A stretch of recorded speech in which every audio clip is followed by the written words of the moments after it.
नमस्कार, आप हल्ला बोल टीवी देख रहे हैं। मेरा नाम समीर हाशमी है। देखिए, बेगूसराय में एक महिला से व्हाट्सएप पे 3 तलाक दे दिया गया और उसके ससुर और जेठ से हलाला करने का दबाव भी दिया जा रहा था। इस पूरे मामले को विस्तार से हम समझते हैं। हमारे साथ बात करने के लिए मोहम्मद अली है जी। क्या कहेंगे? देखिए, ये जो मामला है ये बेगूसराय जिले के फुलवरिया थाना क्षेत्र के शुकहरा 2 गलबबाग का है। पीड़िता रुखसाना खातून का आरोप है कि उसके पति मोहम्मद मकबूल ने 20 फरवरी 2024 को व्हाट्सएप मैसेज भेजकर उसे 3 तलाक दे दिया। रुखसाना की शादी 11 मार्च 2022 को हुई थी। निकाह के समय 51,000 रुपए मेहर, जो मेहर मुस्लिम समाज में मेहर दिया जाता है शादी के वक्त, तो 51,000 रुपए मेहर दिया गया था रुखसाना को और 2 भर सोना भी दिया गया था। लेकिन शादी के कुछ ही महीने के बाद दहेज की मांग शुरू हो गई। बिहार में दहेज पूरी तरह से प्रतिबंध है, बैन है, लेकिन शादी के बाद दहेज की मांग आनी शुरू हो गई। 5 लाख रुपए नहीं देने पर रुखसाना से मारपीट की गई, उसको प्रताड़ित किया गया और घर से निकालने का भी आरोप है। समाज के लोग जो है इस मामले में हस्तक्षेप करते हैं। बाद में वो वापस ससुराल लौट जाती है और ससुराल वाले उसे रख लेते हैं, अपना लेते हैं।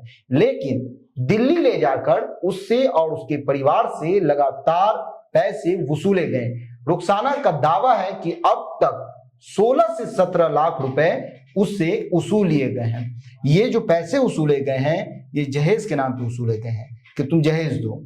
धीरे धीरे जब वो रुखसाना पैसे देने लगी, उसके परिवार वाले देने लगे कुछ कुछ पैसे, 1 लाख 2 लाख, तो उनको लगा कि और पैसे ले सकते हैं, तो वो और दबाव डालने लगे, मारने लगे, जबरदस्ती करने लगे, जिसके कारण उसके परिवार वाले और पैसे भेजने लगे। 17 लाख रुपए अब तक जहेज के नाम पर उससे वसूल लिए गए हैं। पैसे जब परिवार ने देखा कि तलाक वलाक दे दिया गया, हर चीज दे दिया गया है, उसके बाद परिवार वाले जो हैं वो पैसे मांगने लगे। पैसे वापस मांगने पर हमले का भी आरोप परिवार वाले लगाते हैं कि पैसे वापस मांगने पर उसके मायके पर हमला कराया गया, जिसमें वो और उसका भाई घायल हो गया है। अस्पताल में इलाज के दौरान डॉक्टरों ने पुलिस को सूचना देने की सलाह दी, लेकिन पति ने माफी मांगकर मामला को शांत कराया। जब पति ने देखा कि डॉक्टर जो है, जब उसके साथ प्रताड़ित किया गया, मारपीट किया गया, तो डॉक्टरों ने पुलिस को इस बात की जानकारी देने की सलाह दी, लेकिन पति ने इनकार कर दिया। पति ने किसी तरह मामला को शांत करा लिया, डॉक्टरों को मना लिया।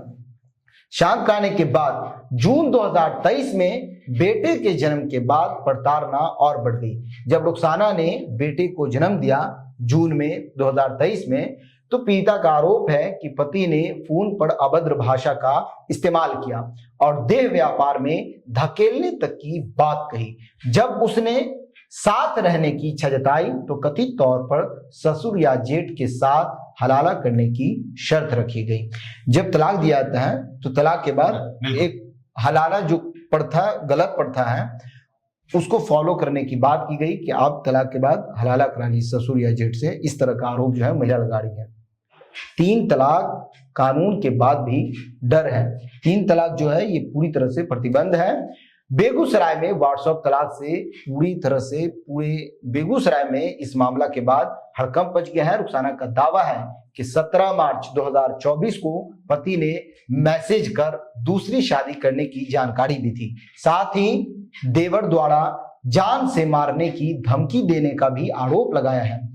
पीड़िता का कहना है कि वह पिछले 2 वर्षों से थाने के चक्कर लगा रही है। रुखसाना का आरोप है कि वो 2 साल से थाने के चक्कर लगा रही है, इस मामले को सुलझाने की कोशिश कर रही है, लेकिन मामला अभी तक नहीं सुलझा है। लेकिन उसे न्याय नहीं मिला है। कभी फुलवरिया थाना तो कभी महिला थाना भेजा जाता है। उसने आरोप लगाया है कि केस दर्ज होने के बाद पति के दबाव में उस पर ही चोरी का मामला दर्ज कराया गया है। इन तमाम बातों से पुलिस के कार्यप्रणाली पर सवाल खड़े हो रहे हैं।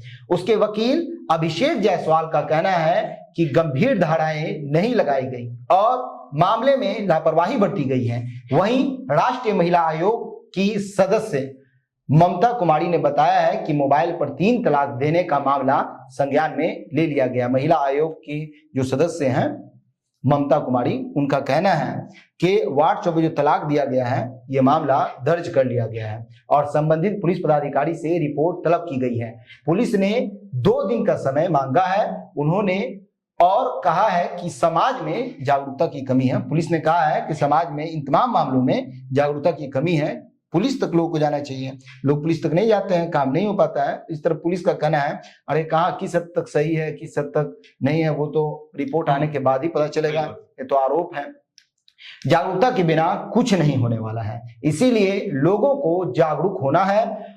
जैसे दहेज प्रथा खत्म हुआ है वैसे ही अगर जागरूक लोग हो जाएंगे तो 3 तलाक भी खत्म हो जाएगा। फिलहाल इस घटना के बाद जिला प्रशासन और पुलिस कार्यप्रणाली पर बहुत गंभीर सवाल खड़े हो रहे हैं। अब देखना यह होगा कि पीड़िता को न्याय कब तक मिलता है। हम यही उम्मीद करेंगे पुलिस इस मामले को गंभीरता से ले। महिला आयोग जो है उसमें रुखसाना का हेल्प करे, रुखसाना के साथ जो कुछ हुआ है अगर वो आरोप सही है तो पुलिस कार्रवाई करवाए। क्यों 2 वर्ष लग गए रुखसाना को थाने की चक्कर काटते काटते? 16-17 लाख रुपए देने तक की जो बात है वो रुखसाना ने कही है कि इतने पैसे उससे वसूल लिए गए हैं। अब पुलिस इस पर क्या कार्रवाई करती है, आगे क्या कुछ अपडेट आता है वो हम दर्शकों को जरूर बताएंगे। बिल्कुल।